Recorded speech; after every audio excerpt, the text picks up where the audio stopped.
Assalamualaikum warahmatullahi wabarakatuh. Halo semuanya, kenalin aku Dinda Bilqis Alfitri atau yang biasa dipanggil Bilqis. Dan aku Sabrina Raisa Febriani atau biasa dipanggil Sabrina.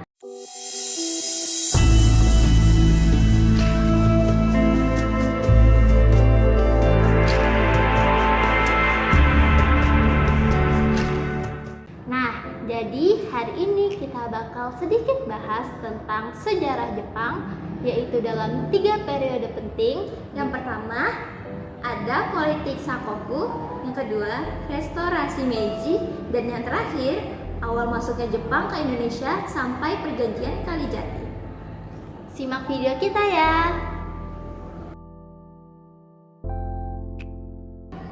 Kis, kamu tahu nggak kalau misalnya Jepang itu pernah nutup diri dari luar kurang lebih selama 2 abad? Tahu dong, itu yang biasa dipanggil politik Sakoku kan? Jepang jadi semacam negara terkunci selama era Kashogunan Tokugawa dari tahun 1939 sampai 1853. Bener banget. Kira-kira kenapa ya Jepang sampai nutup diri dari dunia luar? Alasannya ada beberapa sih. Salah satunya mereka takut pengaruh asing bisa merusak stabilitas sosial dan budaya mereka. Terutama setelah para misionaris Kristen dari Eropa mulai menyebarkan agama di Jepang. Oh, jadi itu yang ditakutkan oleh pemerintahan Tokugawa.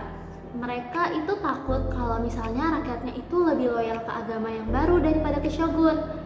Akhirnya mereka mengusir orang asing dan melarang perdagangan dengan negara lain, kecuali Belanda, Tiongkok, Korea, dan kerajaan Ryukyu dalam skala terbatas.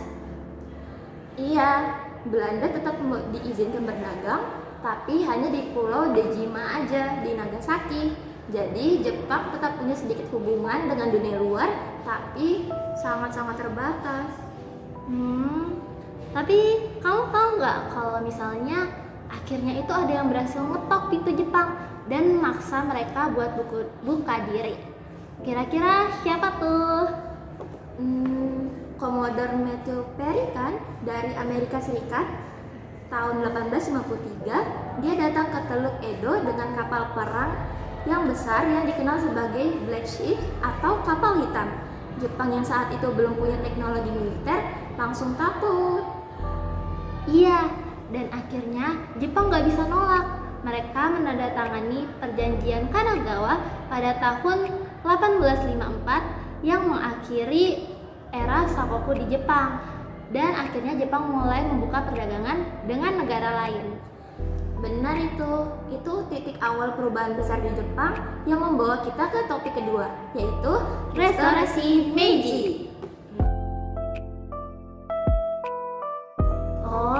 Jadi setelah dipaksa buka diri, Jepang akhirnya sadar kalau misalnya mereka tuh ketinggalan jauh dibanding negara-negara barat. Terus apa yang terjadi setelahnya? Nah, ini nih yang menarik. Pada tahun 1868 terjadi restorasi Meiji, sehingga Shogun Tokugawa kehilangan kekuasaan dan Kaisar Meiji mengambil alih kendali penuh atas pemerintahan Jepang.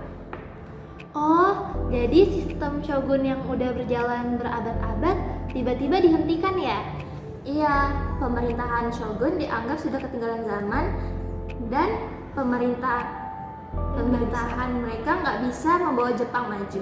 Sehingga Kaisar Meiji dan para reformisnya mulai membangun Jepang dari nol dan meniru sistem pemerintahan, ekonomi, dan militer negara-negara barat. Oh, jadi dia kayak ngeribut negara ya? Mereka mulai pakai sistem pemerintahan ala Prancis dan Jerman. Terus, militernya juga direformasi lebih modern lagi. Bener banget. Mereka juga membangun industri besar-besaran, menghapus kelas feodal, dan memperkuat pendidikan nasional. Semua ini terjadi dalam beberapa dekade. Oh, makanya Jepang yang tadinya negara feodal terbelakang tiba-tiba jadi kuat industri dan militernya di Asia.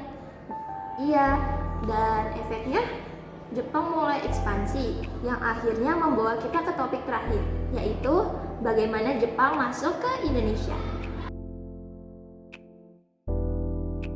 Oke, jadi setelah berhasil modernisasi, Jepang gak cuma puas jadi negara industri doang. Mereka itu butuh sumber daya alam, terutama minyak nih. Kira-kira di negara mana mereka dapetin itu? Di Indonesia dong.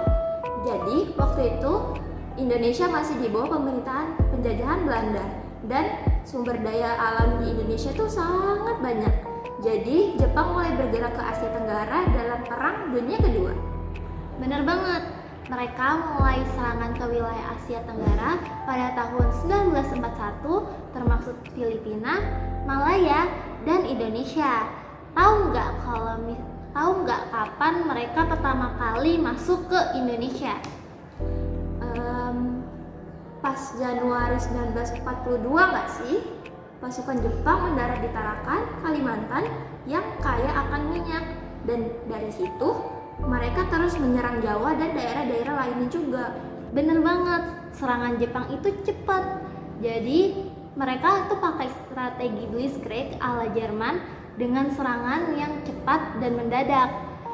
Jadi akhirnya pada 8 Maret 1942 Belanda menyerah di perjanjian Kalijati Subang. Iya, dalam perjanjian itu Gubernur Jenderal Hindia Belanda atau yang biasa disebut dengan Tjarda van Starkenborgh-Stackelberg menyerahkan Indonesia ke Jepang tanpa syarat. Nah, setelah itu Jepang mulai menduduki Indonesia. Awalnya sih mereka bilang mau membebaskan Indonesia dari Belanda, tapi kenyataannya justru lebih brutal. Mereka maksa kita buat kerja paksa, propaganda, dan eksploitasi besar-besaran. Tapi di sisi lain, Jepang juga tanpa sadar membuka jalan buat kemerdekaan Indonesia loh. Mereka kasih kita pendidikan militer dan politik ke pemuda-pemuda yang ada di Indonesia, yang nantinya bakal jadi modal buat perjuangan untuk memulai pergerakan kemerdekaan Indonesia. Iya, jadi ini tuh bikin Jepang jadi punya peran ganda dalam sejarah Indonesia. Di sisi lain sebagai penjajah, dan di sisi lainnya juga sebagai pemicu kemerdekaan kita. Wah, hari ini kita sudah ngebahas banyak hal loh. Dari Sakoku yang bikin Jepang menutup diri, lalu ke restorasi Meiji yang bikin kekuasaan Jepang itu makin menguat, dan sampai bagaimana Jepang masuk ke Indonesia dalam Perang Dunia Kedua. Benar, sejarah Jepang ini menarik karena perubahannya yang drastis dan berdampak besar. Bukan cuma buat mereka aja, tapi juga buat negara lain termasuk Indonesia. Oke guys, sekian pembahasan dari kita berdua. See you next time.